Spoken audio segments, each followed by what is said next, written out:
What's something that happened in your family that nobody ever fully explained? From as early as I can remember until I was about 17, my grandma would literally just disappear for exactly 3 days every year on August 12th. And I don't mean like a planned vacation or anything. She would straight up vanish without telling anyone where she was going. The first time I really remember noticing it, I was maybe 7. My mom was freaking out, and my dad was trying to calm her down, saying, "She does this every year, she'll be back." And my mom was like, "That doesn't make it okay," which TBH was a fair point. My grandma lived alone in this small house about 20 minutes from us. She moved there after grandpa died when I was a baby. She was always super independent, kind of stubborn, but also like the sweetest person ever. But every single year, August 12th, she'd be gone. No note. Nothing. My mom would drive to her house and the car would still be in the driveway, but no grandma. Nobody in my family would really talk about it. Like at all. My mom would be stressed for those 3 days. My dad would seem annoyed, but not surprised. And then when grandma showed up again on the 15th, everyone just moved on. No questions asked. I remember once when I was like 10, I asked my mom where grandma goes, and she just said grown-up things and changed the subject super fast. As I got older, I started noticing more weird stuff around it. And one time I heard my dad tell my mom, "Clara is a grown woman. She's allowed to have her secrets." And my mom was like, "Not when they involve that." And then they noticed me and stopped talking. When I was 15, I decided to investigate.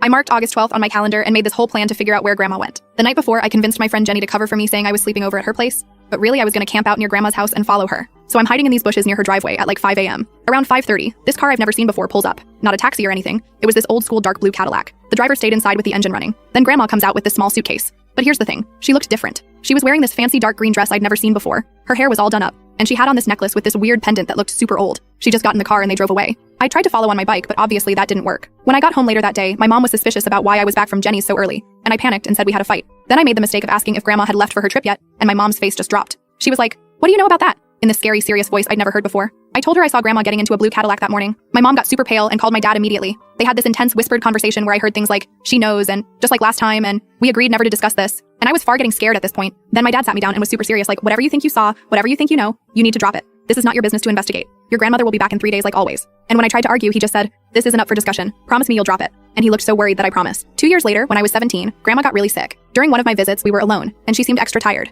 I decided to finally ask her directly. I was like, "Grandma, can I ask you something? Where do you go every year on August 12th? She got this weird look on her face. Not angry, more like surprised. She was quiet for a long time, then asked me to get something from her closet. It was this old wooden box with carvings on it. Inside was a bunch of old photos I'd never seen. She showed me one from the 1960s. It was her standing next to this guy who wasn't my grandpa. They were both dressed up fancy. Her in that same green dress I saw her wearing that morning I spied on her. The guy was tall, handsome in that old-timey way, and they were looking at each other like, well, like people in love. "His name was Kier," she said. "He was my first love. We were engaged before I met your grandfather." I was confused because this didn't explain the yearly disappearances. Then she showed me another photo. Same guy, but older, maybe from the 1980s. She was in it too, still wearing that green dress. Both of them sitting at some restaurant. Grandma got really quiet, then said, "Some promises don't end even when they should." She wouldn't say anything more, just put the photos away and asked me to never mention it to my mother. Turns out Kier was the love of her life before grandpa. Even after they both married other people, they secretly met for 3 days every year. Grandpa knew but stayed silent. But my mom always saw it as a betrayal and could never accept it. But I think there's more to the story that I don't know yet.